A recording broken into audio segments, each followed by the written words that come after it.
gente se encontra com os limites da gente. Nos depoimentos, a gente mentia feito doido. Que lembranças a senhora guardou dos tempos de cadeia?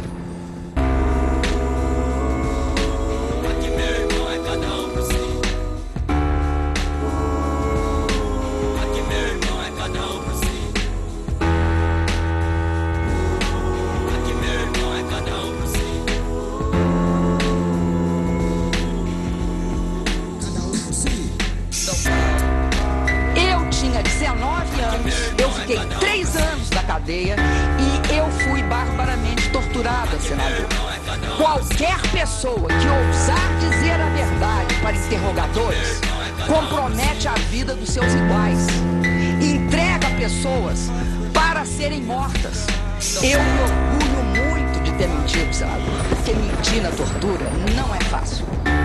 Agora, na democracia se fala a verdade. Diante da tortura, quem tem coragem e dignidade fala mentira, porque aguentar a tortura é algo dificílimo, porque todos nós somos muito frágeis, todos nós somos humanos, nós temos dor, a sedução, a tentação de falar. De fondo escuchamos a la presidenta Dilma Rousseff sobre esa base musical.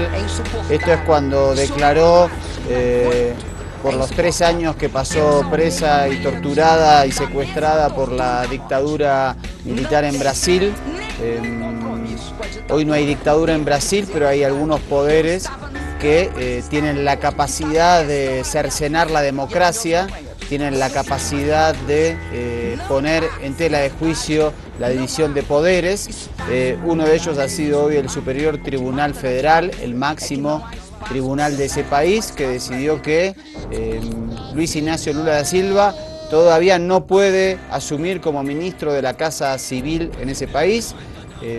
Decidió por tiempo indeterminado no aceptar esta resolución. O casualidad, el día lunes debería el tribunal tratar, el Senado, perdón, tratar la situación del impeachment contra la presidenta Dilma Rousseff. Complicada la situación de poderes que exceden sus límites, como es el Poder Judicial, el Poder Legislativo y también el llamado cuarto poder, que en muchos casos atenta y llega a ser que el primero, que es los medios de comunicación. Así arrancamos esta nueva emisión de Ojo con los Medios y, como ya sabés, Andrés Allari está en San Pablo.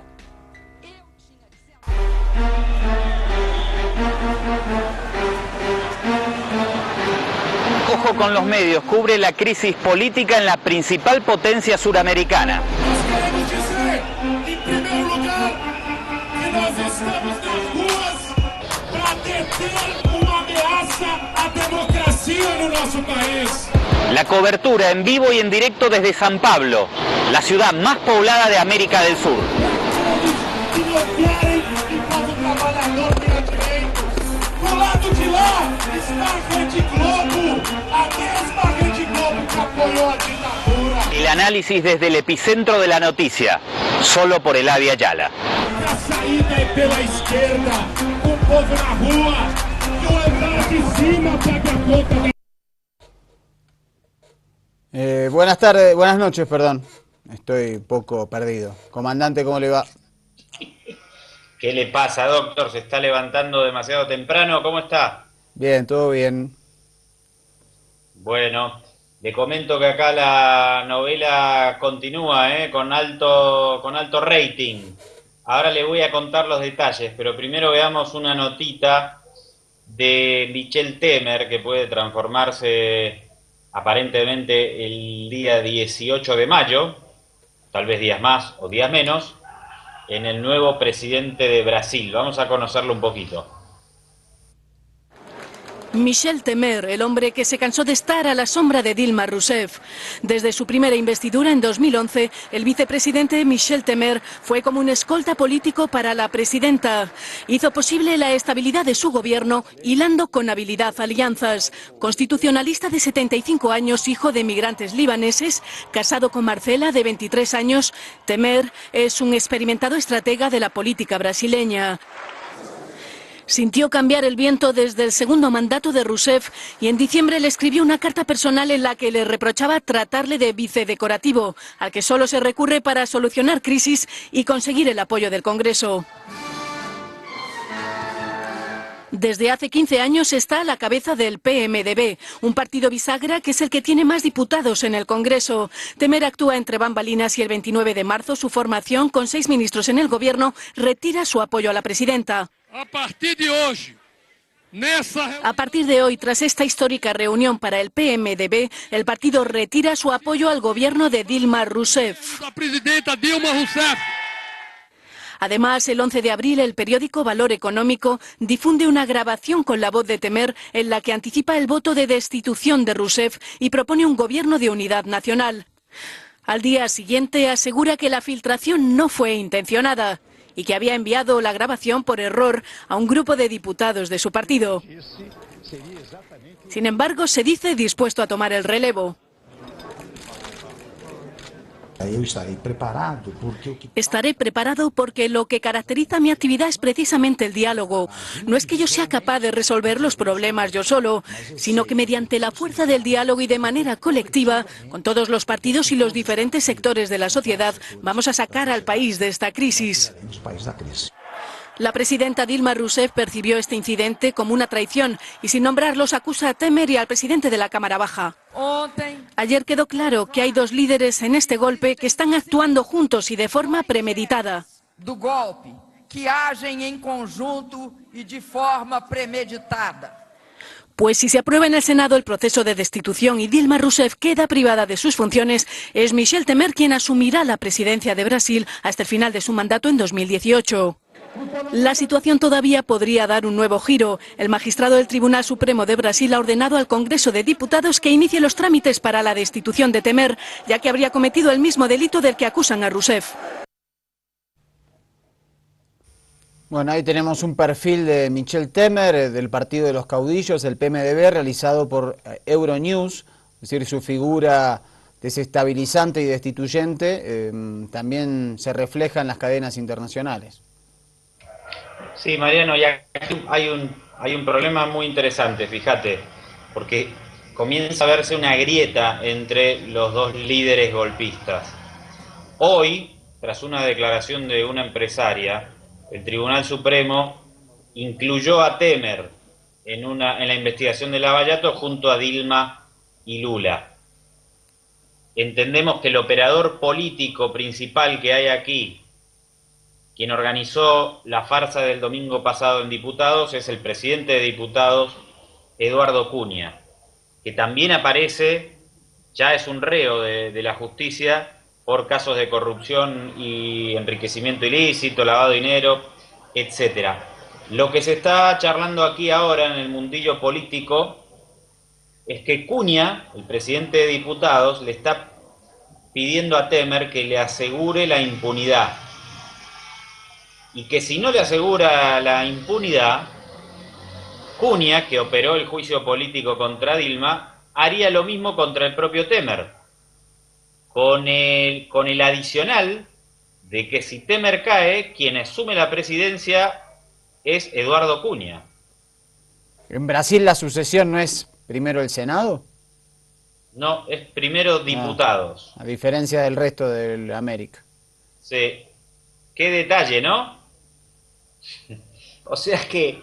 No, igual van a caer. Yo creo que Brasil va rumbo a una situación que le ocurrió a muchos países, a Bolivia, Argentina, principalmente, que es, si eso sucede, es tener 2, 3, 4, 5 presidentes en pocas semanas. Porque no tienen prestigio y creo que el enojo social contra ellos va de la derecha a la izquierda. Sí. Eso es lo que tiene que trabajar ahora el PT, y es lo que está discutiendo la izquierda en Brasil. Una vez que está establecido que ya de alguna manera prácticamente todo parece indicar que el gobierno está perdido para el PT, ahora lo que se viene es deslegitimar fuertemente, ya están deslegitimados, pero organizar bien la batalla contra Temer y Cunha. Pero yo creo que es la oportunidad de Cunha.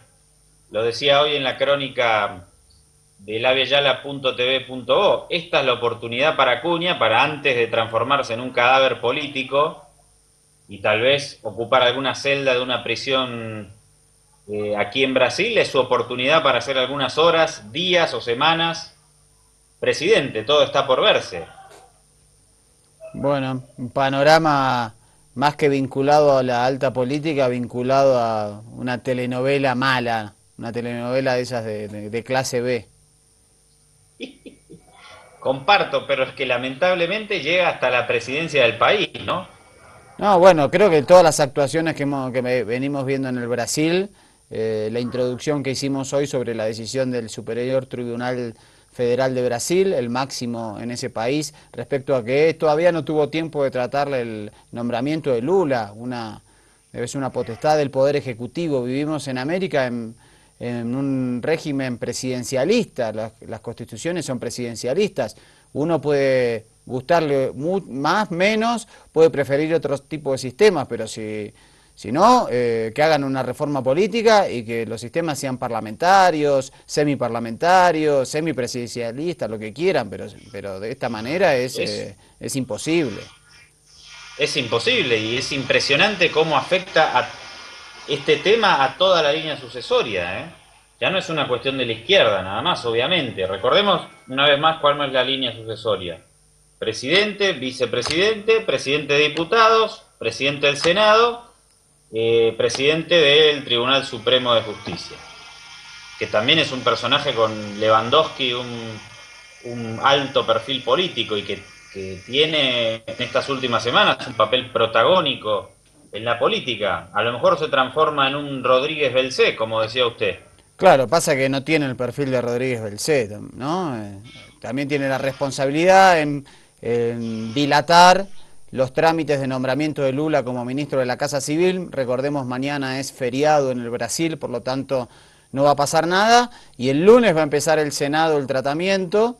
Y me parece que lo que están buscando es esto, no generar ningún tipo de noticia de alto impacto, como Lula ejerciendo una actividad ejecutiva, en este caso, de una altísima preponderancia como es el Ministerio de la Casa Civil en el Brasil.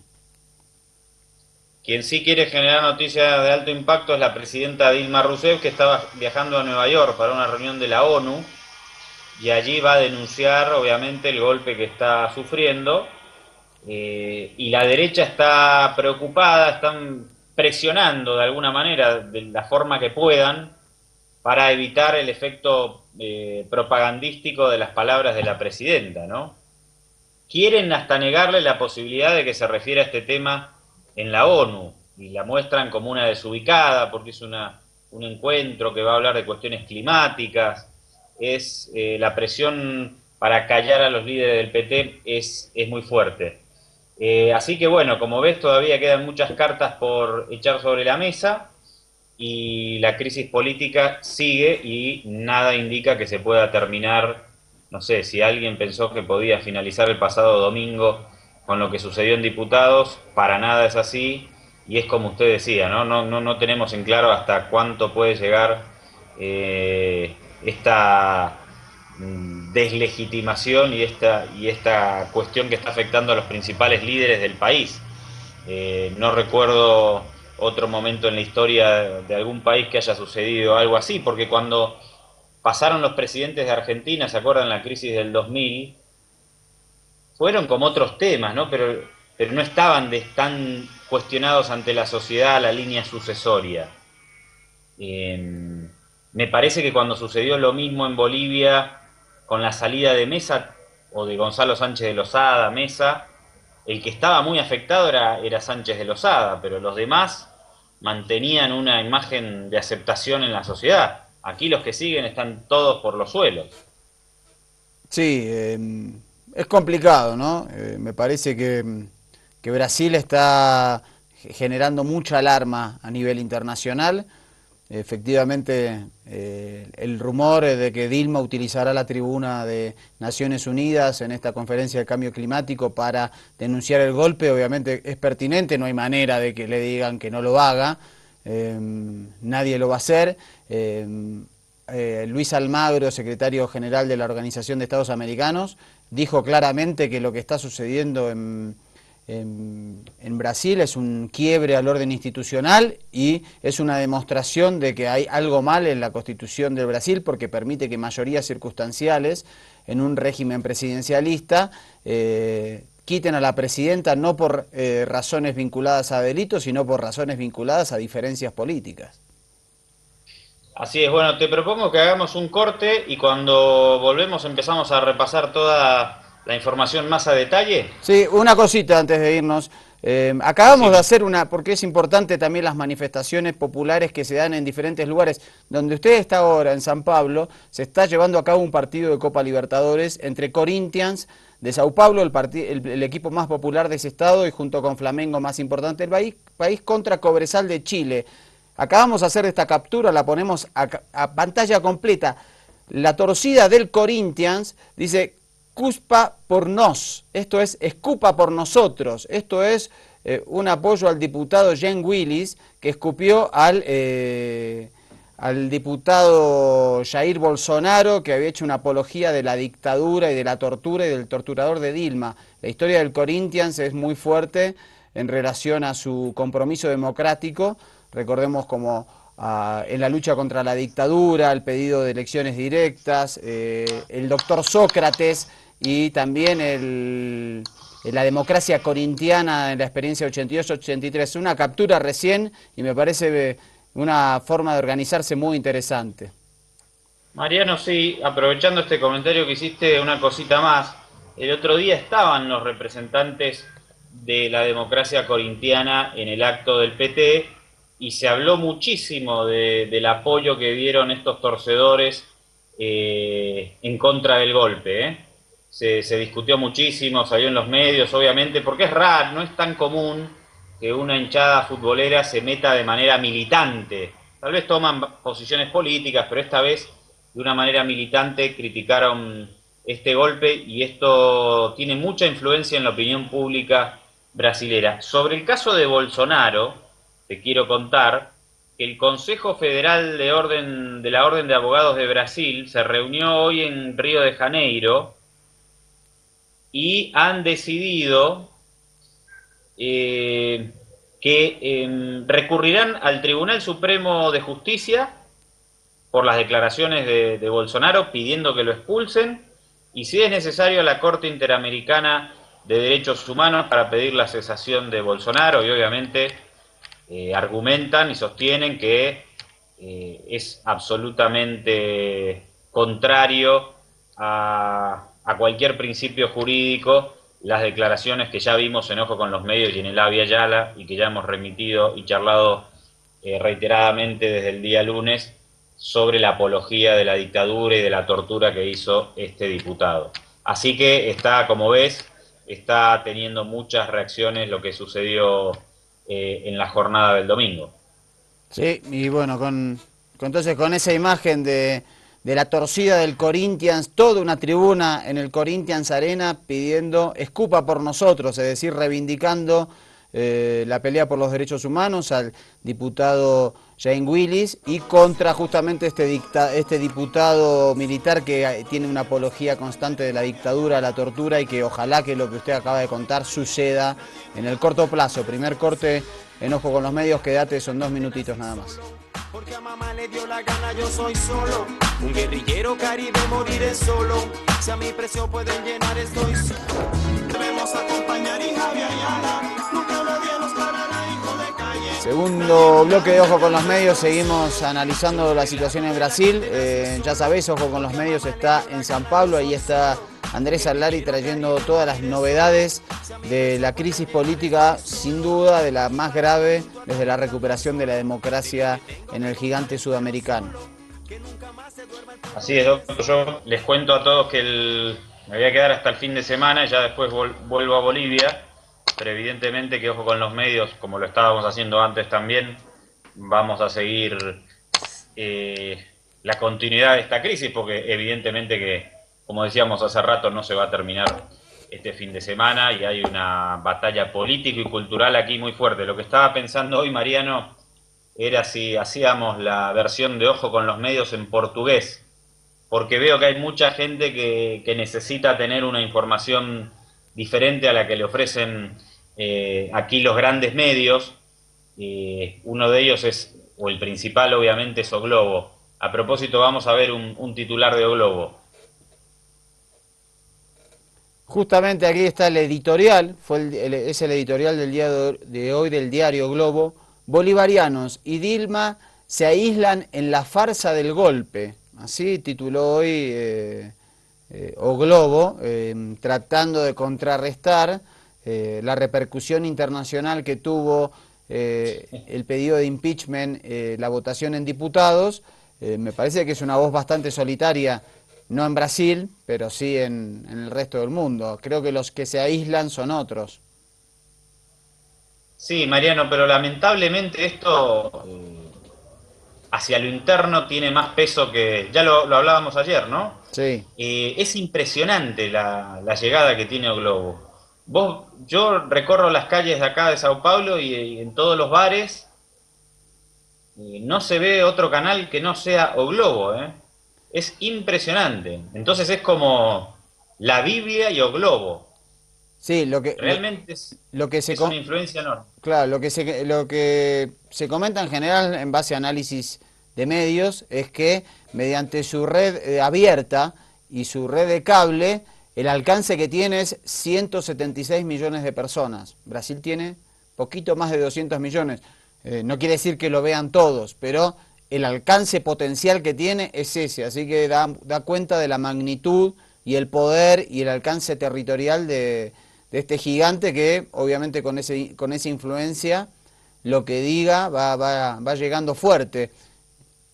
Claro, además, uno que tiene la posibilidad de viajar por algunos lugares, por algunos países de la región, o mismo Bolivia, vos vas a un bar, hay un canal, vas a otro café, se ve otro, ves que en los distintos locales comerciales, por ejemplo, que es como un síntoma más o menos del humor social, o de las preferencias sociales más bien, ves que hay una diversidad, ¿no? En Bolivia se ve mucho Unitel, pero no en todos lados. En Argentina se ve mucho TN, la señal noticiosa de Clarín, pero también podés encontrar otras ofertas. Pero acá en todos lados es O Globo, y tienen una señal de O Globo News que se parece mucho a Fox, y además tienen, en los distintos departamentos tienen señales propias, ¿no? Como también sucede en Bolivia. En Argentina no sucede tanto.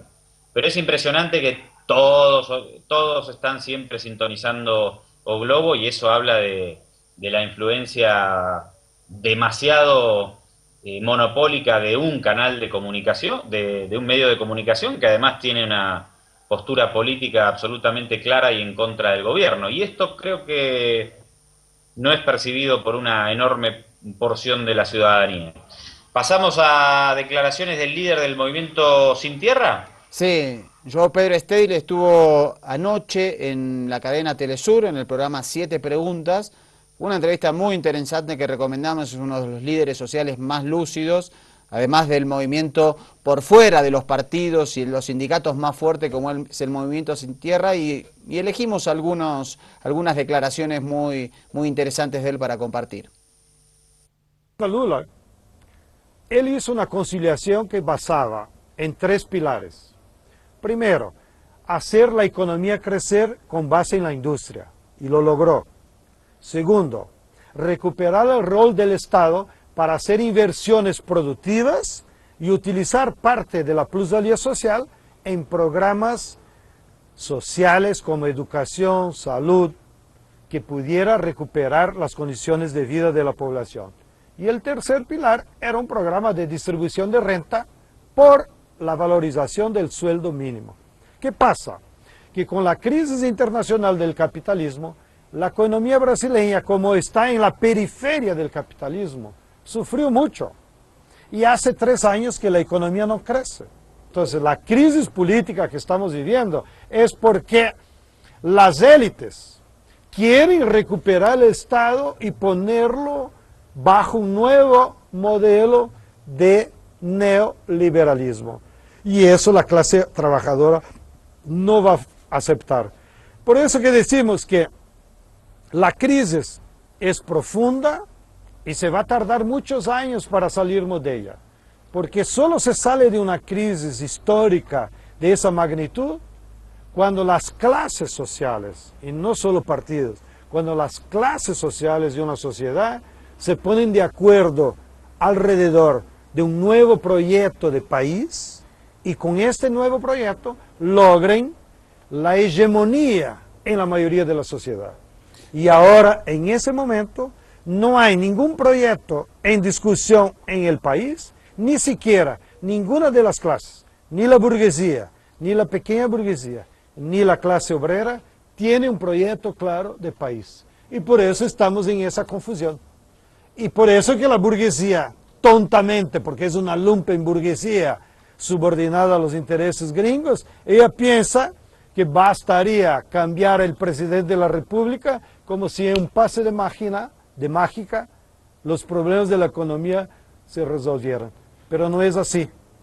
Al contrario, un cambio de presidente en Brasil se va a profundizar las contradicciones de la desigualdad, se va a profundizar la crisis institucional y ojalá las masas vuelvan a la calle para con su fuerza política entonces debatir un nuevo proyecto de país. Interesante la visión de la crisis política, cómo esa crisis política viene derivada de la crisis económica y cómo a quien llamó esta lumpenburguesía confunde cuáles son los caminos para tratar de salir de ella y habla además de una crisis del modelo político en todas las clases sociales en el Brasil. Sí, Mariano, yo sí creo que la derecha tiene un proyecto de país y un proyecto político. O no sé, lo debato un minuto con vos. ¿Te parece que Macri no tiene un proyecto de país en la cabeza? No, yo creo que no, que tienen un proyecto de clases, porque creo que, por ejemplo, los proyectos podemos decir, neodesarrollistas, que son los que han desarrollado el Partido de los Trabajadores, el kirchnerismo, el Frente Amplio, y los proyectos que podríamos calificar como del ALBA, Ecuador, Venezuela, creo que tienen proyectos de país policlasistas, no son excluyentes. Creo que los proyectos de estas clases oligárquicas son excluyentes, no son proyectos de país. Pero eso es un proyecto en sí mismo. Sí, pero si vos no incluís, no hay manera de que eso es un proyecto para una clase solamente. Podemos discutir si es viable o no y coincidiremos en que no es viable. Pero me parece que la derecha, por ejemplo, en la Argentina de la dictadura tenía un proyecto económico claro, en los 90 igual y ahora es similar. Y aquí en Brasil el proyecto de la derecha también es el mismo que el de Macri, que el de los 90, que también vivió Bolivia, que es las privatizaciones. Y acá es interesante que lo dicen abiertamente, ¿eh? En los spots de televisión, por ejemplo, el otro día estaba el Partido Demócrata y hablaba de que su propuesta era de privatizar empresas estatales y achicar el Estado. O sea que lo exponen abiertamente, eso me parece también que es un dato significativo. Bueno, vamos a ver entonces una más de João Pedro Stedile. Pero fuimos todavía los militantes, los sectores organizados, las mediaciones entre las masas y los dirigentes. Las masas están calladas, quietas, asustadas, pero no se movilizaron y ni tampoco fueron cooptadas por la derecha. Pero ¿por qué están así? Ahí sí nos cabe una autocrítica, porque durante los 8 años del gobierno Lula casi no hizo nada para elevar el nivel de conciencia política y cultural de esas masas que mejoraron de vida, aumentaron sus sueldos, pero no afectó sus cabezas. Además, el gobierno no hizo nada. Al contrario de lo que ustedes hicieron en Venezuela, al contrario de lo que se hizo en Ecuador y Bolivia, acá no se hizo nada para romper el monopolio de la comunicación de la televisión. Entonces, la Globo todos los días pone mierda en la cabeza de esos pobres y ellos se quedan atónitos, asistiendo al juego político como si fuera una novela más. Bueno, ahí duro con la autocrítica Joao Pedro Stedile, que además es economista, o sea que también tiene una mirada potente en ese sentido, y obviamente siendo el líder de una organización de la talla del MST, es obviamente un duro porque pelea contra los más duros en Brasil, que son los facenderos, los hacendados de ese país. Sí, el tema ya lo veníamos charlando en esta cobertura, ¿no? Todos coinciden en la izquierda de la cuestión de los medios de comunicación, todos lo resaltan, ¿no? Hizo falta tener una política evidentemente más potente en ese sentido. Hay un canal estatal, pero parece ser que no fue potenciado como sí sucedió en Argentina, Bolivia y Venezuela. Aunque yo le decía también a algunos compañeros de izquierda que en Argentina, Bolivia y Venezuela se potenciaron mucho los medios estatales y esto no necesariamente garantiza o asegura la gobernabilidad de la izquierda, ¿no? Fíjate lo que pasó con el kirchnerismo, que muchos medios habrá tenido pero perdió elecciones, muchos medios habrá tenido Evo Morales, pero fue castigado en el referéndum, y muchos medios puede tener la revolución bolivariana y también está en una situación delicada. Nosotros trabajamos esto y sabemos la importancia que tienen los medios y el fortalecimiento de medios contrahegemónicos, pero tampoco es la solución de todo. No, si no hay política en el medio, vos podés tener 80 millones de medios, pero en algún momento eso se te cae, porque el vacío lo tenés que llenar con políticas cotidianas. Sí, la legitimidad yo creo que se construye con la gestión política más que nada. Exactamente. Por eso las conspiraciones antes no funcionaban y ahora las conspiraciones de la derecha funcionan desde mi punto de vista porque nuestros gobiernos van perdiendo legitimidad. Pero bueno, eso es un debate grande que hay que dar, ¿no? Una más de Stedile sobre el papel de O Globo, dale. El verdadero partido aquí en Brasil, el verdadero comité central ideológico, como diría Gramsci, es la televisión Globo. Ellos son el núcleo ideológico que dirige la derecha y trata de cooptar ideológicamente a las masas, o por lo menos ilusionarlas. Y por eso decimos acá que el principal enemigo político de la clase trabajadora brasileña es la red de televisión Globo, porque además son los que están más subordinados y vinculados ideológicamente a los intereses de los Estados Unidos. Entonces, pase lo que pase en los próximos meses, pero este país va a vivir cambios. Y entre los cambios que la gente va a reivindicar en la calle es una reforma política para sacar ahí del Parlamento ese montón de corruptos que solo roban dinero público en provecho personal, y además una reforma de los medios de comunicación, que rompa ese monopolio de la Globo aquí en Brasil y que pueda democratizar la información para la gente, para que el pueblo pueda ser informado de lo que es verdad y de lo que es manipulación. Y por esa razón también quiero informar a todos que nos escuchan que uno de los principales alvos de las manifestaciones juveniles de los jóvenes en las últimas semanas ha sido hacer manifestaciones en las sedes de la Globo en todo el país. Y vamos siguiendo haciendo esas manifestaciones para demostrar justamente para la gente quién es su enemigo, quién es la lengua del diablo, como diría Chávez, en este país. Bueno, y hablando de la lengua del diablo, hay otra de las lenguas del diablo que aparecen a diario, es Brasil de Fato. Acá lo vemos a pantalla completa. El presidente del Grupo Abril, que es donde está la revista Bella, felicita a los funcionarios por la aprobación del impeachment, y felicita a todos los miembros del Grupo Abril y sus revistas y sus medios de comunicación por haber colaborado abiertamente en este golpe. Es terrible, esto lo denuncia Brasil de Fato, justamente el periódico del MST, cuyo líder es João Pedro Stedile, que lo venías escuchando en estos momentos. Qué bárbaro el poder de estos medios. Sí, hoy a propósito habló a la expresidenta Cristina Fernández de Kirchner, hizo una denuncia sobre el tratamiento mediático que recibió, que está recibiendo ella, que recibió y que está recibiendo. Hizo una comparación con Dilma Rousseff y mencionó que hay muchas similitudes. Dijo Cristina, ya no tiene el ataque a los gobiernos nacionales y populares, dijo, ya no tiene alzamientos militares, ahora son de carácter judicial y mediático, y mostró una portada de la revista Noticias de Argentina muy similar a una de la revista Istoé, esto es de acá de Brasil, con una foto que puso de Dilma Rousseff.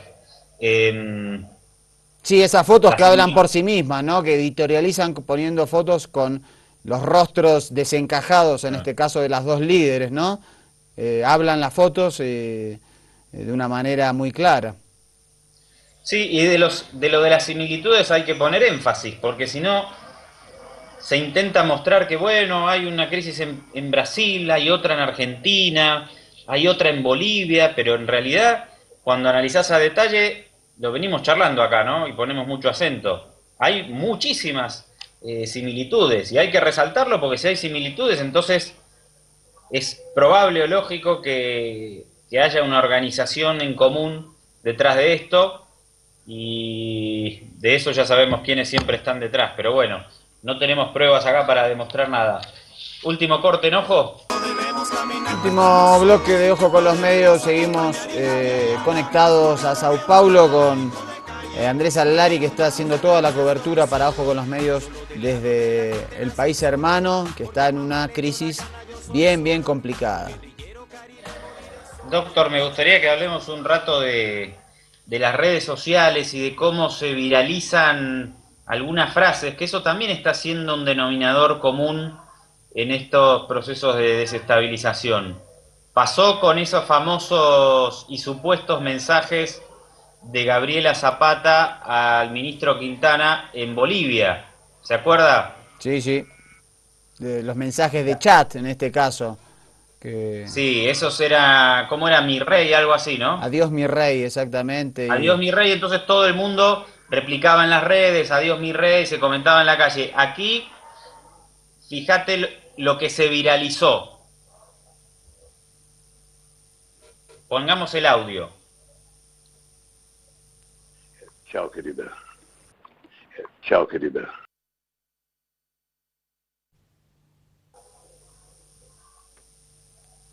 Chau, querida. Chau, querida, es la charla, la grabación de la charla telefónica entre Dilma Rousseff y el expresidente Lula, que dio a conocer en un momento político muy particular el juez Sergio Moro. Después se tuvo que disculpar, como que fue sin querer queriendo que lo hizo. Lo cierto es que esta frase fue tomada como un caballito de batalla por los sectores progolpistas, y estaban todos con los carteles de Chau querida, haciendo algo entre risueño y provocador hacia la presidenta que está enfrentando este juicio político. Hay por ahí una imagen que tenemos de la asamblea, pero esto pasaba en las movilizaciones en todo lado. Sí, y los propios diputados también la mostraron el día domingo, cuando se votó en contra del impeachment, en este caso, bueno, a favor, y lo expresaron en estos carteles verde-amarelos. Sí, en estos parecen como operaciones de marketing, ¿no? Sí. Porque, bueno, el caso de la frase de aquí de Brasil existió, pero el de Bolivia se lo inventaron. Sí, ahí lo podemos poner a pantalla con... Ahí está, lo estamos viendo, vemos el Chau querida y el festejo justo cuando se vota el impeachment, y ahí vemos todos los carteles de Chau querida en el Parlamento. Bueno, ahí está, esto está haciendo mucho ruido aquí y por eso queríamos destacarlo en la emisión de hoy de Ojo con los Medios. A continuación, la declaración de una corresponsal canadiense a Telesur, sorprendida por lo que se está viviendo, como gran parte, como ya te venimos comentando, de la prensa internacional que asiste media sorprendida, indignada, aunque muchos no lo puedan decir, pero por lo menos no se manifiestan a favor de este golpe institucional y están publicando muchos elementos de crítica. Vamos a escuchar una corresponsal. Buenos días, señora presidenta. Yo soy corresponsal de un periódico de Canadá. Yo quería hacer una pregunta sobre el asunto del género. Yo estaba en la Cámara el domingo a la noche. Yo estaba impresionada de los diputados con carteles que decían "Chao, querido". Yo no sé, yo estaba impresionada con esos carteles que tenían esos diputados. ¿Usted cree, señora presidenta, que el hecho de que usted es la primera presidenta mujer de este país, eso tuvo una influencia en este proceso? Muchas gracias. Bueno, ahí teníamos la corresponsal extranjera. Esto fue en la conferencia de prensa de la presidenta Dilma con corresponsales extranjeros justamente, y mostraba a esta mujer efectivamente la sorpresa y lo que incluso su indignación, eso se lo veía en la manera en que le preguntaba a la presidenta Dilma, de diputados hombres sacándose selfies con el "chau querida", o incluso cuando daban su voto haciendo el gesto "chau querida" a la presidenta Dilma. Creo que más allá de que puede haber diferencias ideológicas, que ofensivo que es contra la figura presidencial, ¿no?, que merece un poco más de respeto.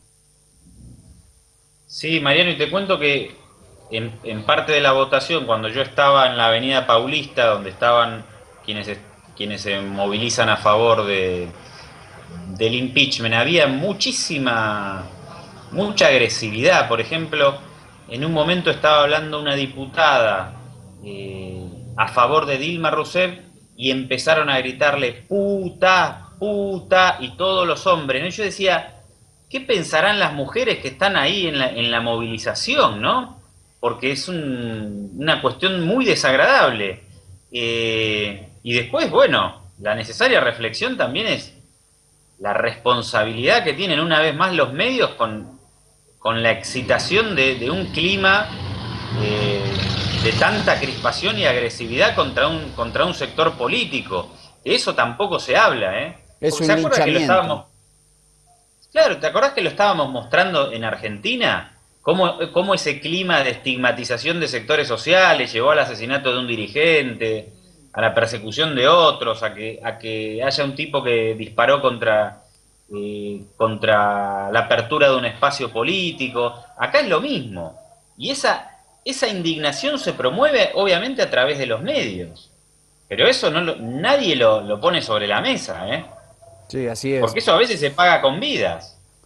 Sí, y aparte con esta situación de misoginia, de homofobia, de sexismo, y cuando vos tenés un parlamento con las características que te venimos mencionando acá en Ojo con los Medios, como es el Parlamento de Brasil, realmente es muy peligroso, porque los mensajes políticos que se dieron de vamos a terminar con este otro, reivindiquemos a torturadores, reivindiquemos a personas que desapareció gente, reivindiquemos a facenderos que mataron a campesinos o a pueblos originarios, esta cosa, muera el Lula, muera el PT, los queremos ver exterminados, dicho por los diputados a través de la red O Globo, que te dijimos cuántos millones de personas lo ven diariamente. Es muy peligroso porque hay gente que agarra y se siente legitimado por esas palabras para realmente ejercer esas palabras en los hechos, en los actos.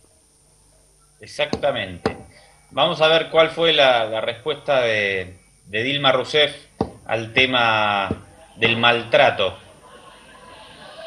Sin embargo, lamento profundamente el grado de preconcepto que existe contra la mujer, ese preconcepto de que la mujer tiene que ser frágil, que tiene que ser vista como frágil. Las mujeres brasileñas no son frágiles. Las mujeres brasileñas crían a sus hijos, luchan.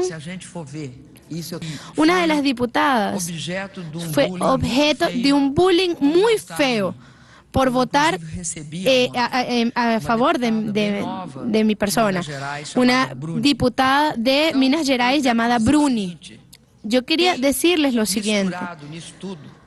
Han mezclado en todo esto un grado grande de preconcepto contra la mujer. Hay actitudes conmigo que no tendrían con un presidente hombre.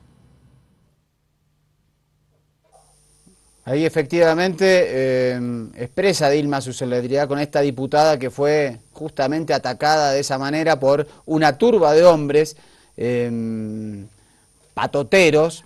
Me pregunto qué diferencia habrá entre aquellos hombres que también en patota se creen muy vivos y muy machos para atacar a una mujer cuando está sola, para violentarla sexualmente. No creo que haya habido mucha distancia, y estos eran personajes de eterno haciendo esas cosas. Parece que fueran más prestigiosos, blancos, millonarios, ruralistas, evangelistas, pero sus actitudes no distaban de las de un delincuente.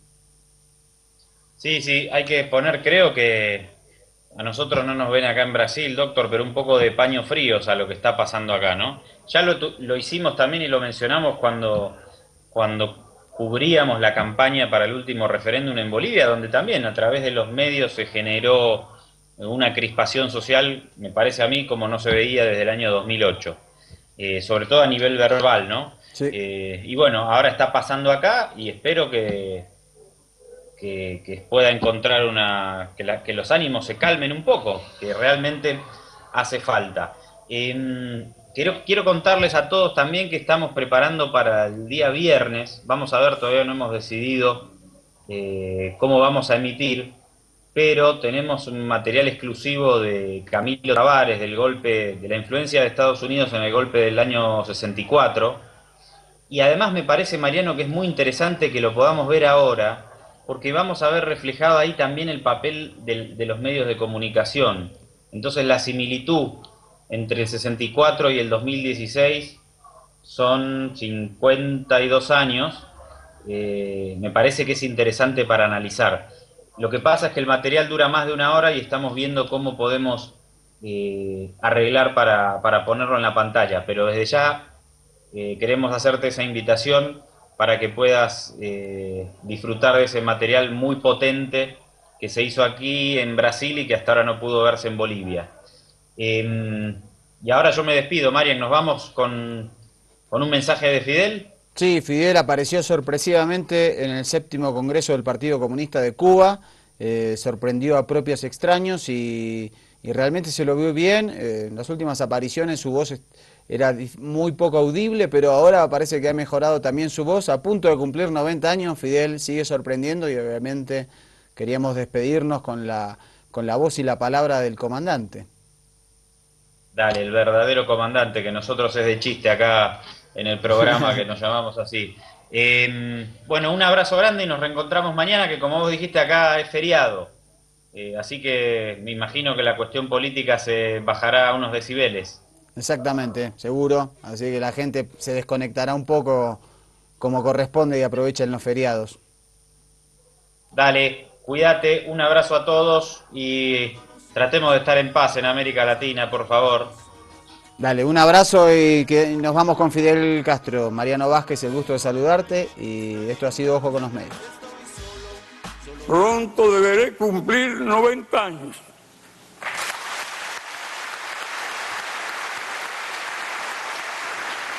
Nunca se me habría ocurrido tal idea y nunca fue fruto de un esfuerzo. Fue capricho del azar. Pronto seré ya como todos los demás. A todos nos llegará nuestro turno, pero quedarán las ideas de los comunistas cubanos. Tal vez sea de las últimas veces que hable en esta sala.